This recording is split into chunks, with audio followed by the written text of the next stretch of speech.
आप देख रहे हैं खबर भारत की। प्रयागराज सलीम शेरवानी ने सपा महासचिव पद से दिया इस्तीफा। मुस्लिमों का ध्यान नहीं रखने का आरोप। स्वामी प्रसाद मौर्य के बाद सलीम इकबाल शेरवानी ने भी समाजवादी के राष्ट्रीय महासचिव पद से इस्तीफा दे दिया है। उन्होंने सपा प्रमुख अखिलेश यादव को पद छोड़े जाने का पत्र रविवार को ही भेजा है। सियासी गलियारे में चर्चा है कि प्रयागराज निवासी सलीम शेरवानी एक बार फिर कांग्रेस ज्वाइन कर सकते हैं। वहीं कुछ नजदीकी नेताओं ने उनके भाजपा के संपर्क में भी होने की बात कही है। सलीम शेरवानी की गिनती पार्टी के कद्दावर नेताओं में होती रही है। वह बदायूं सीट से 5 बार सांसद रह चुके हैं। 2019 के चुनाव में सपा प्रत्याशी धर्मेंद्र यादव के चुनाव हारने के बाद सलीम को उम्मीद थी कि सपा इस बार उन्हें अपना प्रत्याशी घोषित करेगी, लेकिन अखिलेश यादव ने उस सीट से अपने भाई धर्मेंद्र यादव को 40 साल में प्रत्याशी घोषित कर दिया। 5 दफा सांसद हो गया, विदेश मंत्री बन गया, स्वास्थ्य मंत्री बन गया, मैंने वर्ल्ड हेल्थ असेंबली जिनेवा में मैं उसका अध्यक्ष बन गया। कई दफ़ा मैंने यूनाइटेड नेशंस में अपने देश की नुमाइंदगी कर दी। अब बचा क्या है मेरे लिए? अगर मेरे लिए कुछ बचा है तो वह है इज्जत से रहना और जो लोग मुझसे जुड़े हुए हैं उनका सम्मान बना के रखना।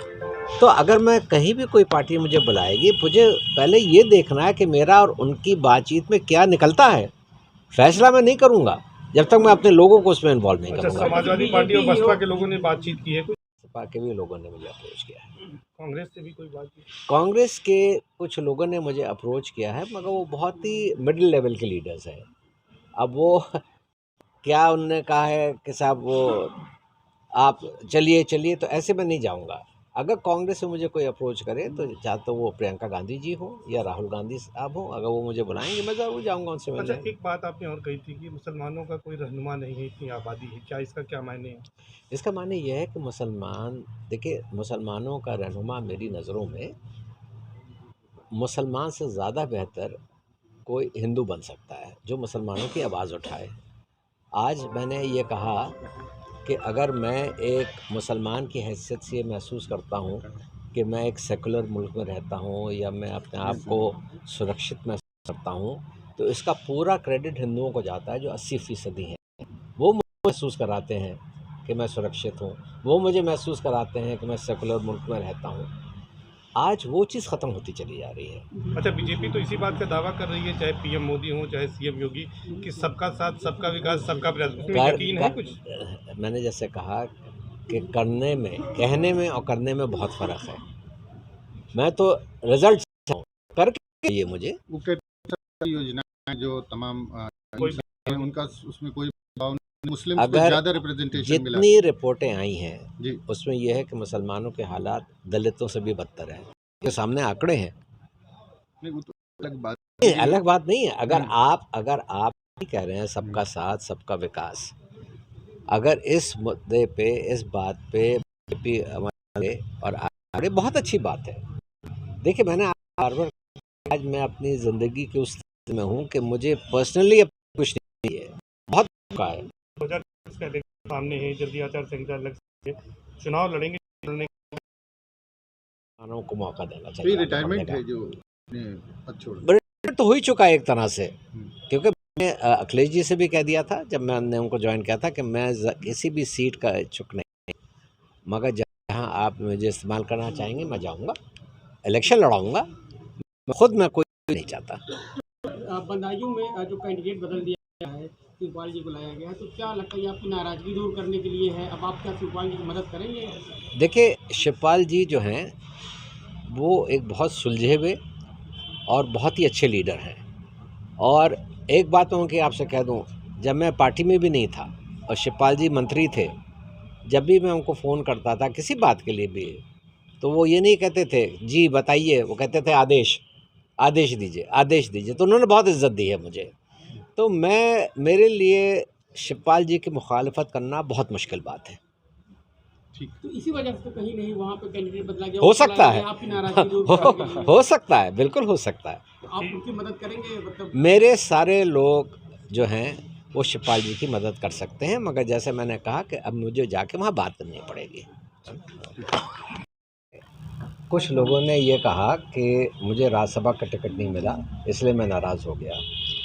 अगर राज्यसभा का टिकट मुझे नहीं मिला तो मुझे निराशा हो सकती है, नाराज़गी नहीं होगी, क्योंकि पिछली दफ़ा भी आप याद कीजिए कि उन्होंने मुझे राज्यसभा का टिकट नहीं दिया था, मगर जावेद अली खान साहब को दिया था। मैंने कोई नाराज़गी नहीं दिखाई, ना मैंने कोई रिएक्शन दिखाया। इस दफ़ा मेरा जो नाराज़गी हुई वो इस बात से हुई कि आप पूरे 2024 के चुनाव में नारा दे रहे हैं पीडीए का, और पीडीए के ही प्लेटफॉर्म पे आप पूरा चुनाव लड़ना चाहते हैं जी। मगर आपने जो राज्यसभा के नॉमिनेशंस किए उसमें ना पी है ना ए है।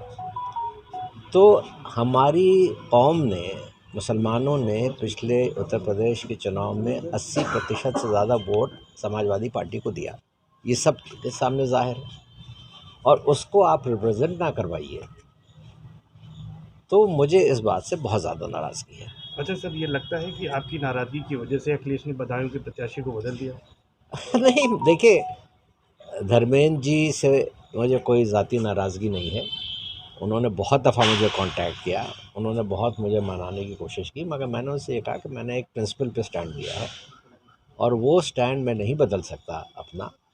और जिस तन मन धन से मैं तुम्हें चुनाव लड़ाता, आज मेरे और मेरे सपोर्टर्स की वो स्थिति नहीं है, ये मैंने उनको कह दिया था। अच्छा, ये बताएंगे, समाजवादी पार्टी में भी आपका वापसी का है, आपने पार्टी नहीं छोड़ा है, वापसी हो सकती है या नहीं? देखिए, मैंने समाजवादी पार्टी इसलिए नहीं छोड़ी क्योंकि मैंने, अगर आप मेरा पत्र पढ़ें, मैंने उसमें लिखा है कि मैं अपना अगला फैसला 3-4 हफ्ते में लूँगा। मेरे पास ये सही नहीं है मेरा कि मैं अपने आप से इस्तीफ़ा दे दूँ। पद तो मेरा है, मैं पद से इस्तीफ़ा दे सकता हूँ, मगर जितने लोग मेरे साथ, इतने लोगों ने मेरे साथ समाजवादी पार्टी ज्वाइन की, चाहे वो अलीगढ़ के लोग हों, चाहे वो एटा के लोग हों, चाहे वो बदायूं के लोग हों, चाहे वो बरेली के लोग हों, इलाहाबाद के लोग हों, खड़े हुए हैं यहाँ लोग।